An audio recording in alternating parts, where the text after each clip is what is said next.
Bonjour chers frères et sœurs dans le Seigneur. Shalom, que la paix du Seigneur soit avec nous. Nous bénissons le Seigneur pour le souffle de vie qu'il nous accorde en ce jour. Bienvenue à une minute de prière de ce mardi 12 septembre 2023. Le Seigneur m'a mis à cœur de partager avec vous ce passage de 1 Corinthiens chapitre 3 du 1er au 3e verset. Nous lisons au nom de notre Seigneur Jésus-Christ.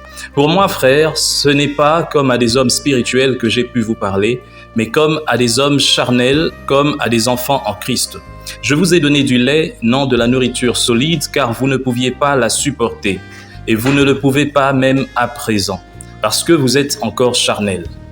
Verset 3, en effet, puisqu'il y a parmi vous de la jalousie et des disputes, n'êtes-vous pas charnels et ne marchez-vous pas selon l'homme? Alléluia, nous rendons grâce à Dieu pour sa parole. Mon frère, ma sœur, le Seigneur veut attirer notre attention aujourd'hui sur quelque chose de très important. Entre nous, enfants des dieux, entre nous, serviteurs de Dieu, quel est le climat qui règne? Il est vraiment dommage de constater que entre serviteurs de Dieu règne de fois un climat de mépris, un climat morose tel que il ne devait pas se nommer.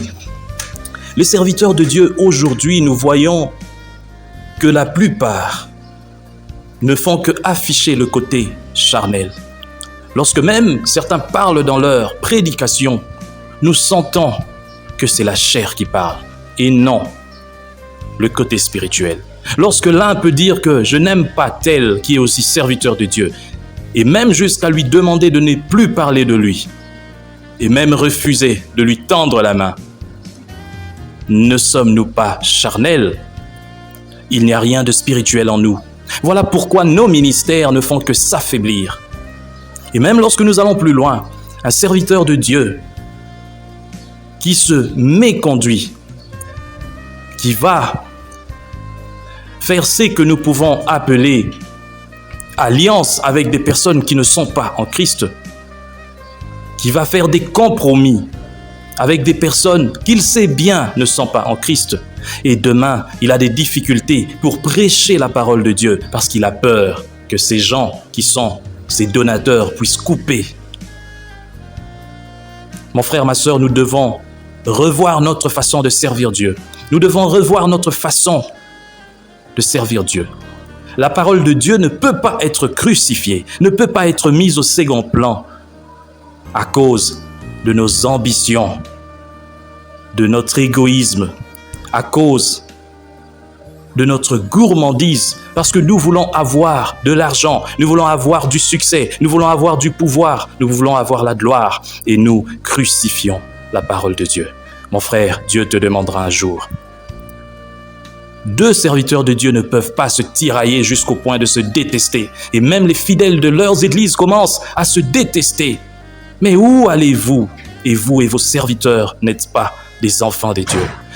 Par votre façon d'agir, nous pouvons comprendre que vous ne servez pas Dieu. Vous avez un autre maître qui n'est pas le Seigneur Jésus.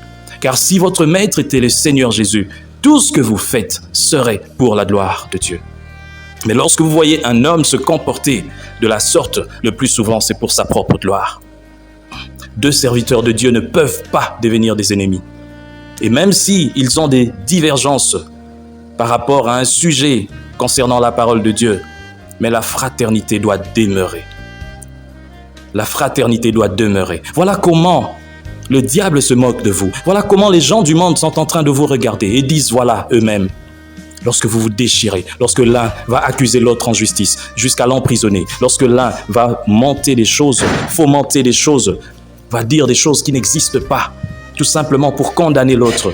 Et vous êtes content parce que vos ministères, vous pensez que vos ministères évoluent. J'ai entendu un serviteur de Dieu qui disait qu'il a de l'impact.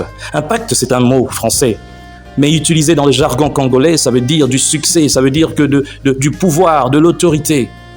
Alors c'est ton ministère qui a de l'autorité, c'est ton église qui a de l'impact, du succès. Mais Jésus, en toi, n'est pas glorifié. Parce que tu te glorifies toi-même. Combien de serviteurs de Dieu aujourd'hui, lorsque tu le regardes, tu ne vois même pas Jésus. Tu le vois lui-même. Il a pris Jésus, il l'a crucifié. Il est tellement loin, loin de lui. On ne voit même pas Jésus en lui. On ne voit que lui. On ne voit que sa famille. On ne voit que lui, son nom.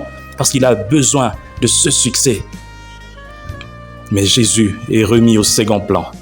Je tiens à vous dire que le ministère ou l'église puissante spirituellement, c'est cette église où le conducteur, où le pasteur est humble.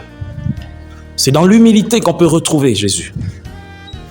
Ce n'est pas en ayant 5000 membres, 10 000 membres que tu penses que ton ministère, que ton église est grand. Tu peux avoir tant de membres, mais être petit. Jean-Baptiste n'avait peut-être rien d'attrayant, mais le Seigneur Jésus-Christ lui-même dit qu'il n'a jamais vu un homme plus grand que Jean-Baptiste. Mon frère, ma sœur, revois ta façon de bâtir. Revois ta façon de bâtir. Peut-être que tu penses que tu es dans le vrai, mais tu es déjà dans le faux. Tu as déjà perdu la route, tu t'es égaré. Nous prions au nom de notre Seigneur Jésus. Seigneur, merci pour cette parole. Merci pour ce rappel. Aide-nous, Seigneur, à rester focus sur ce qui est essentiel, sur la parole de Dieu. Aide-nous, Seigneur, à élever le nom de Jésus. Que notre leitmotiv soit la gloire de notre Seigneur Jésus-Christ dans nos ministères, dans nos églises, dans tout ce que nous faisons. Aide-nous à rechercher la gloire de notre Seigneur, au nom puissant du Seigneur Jésus. Amen. Chers frères et sœurs, dans le Seigneur, vous avez l'occasion de servir Dieu avec votre temps, avec votre intelligence, mais aussi avec vos moyens. Soutenez, restez unis dans 1 minute de prière chaque jour. Écrivez-nous, envoyez vos dons ici. Que Dieu vous bénisse.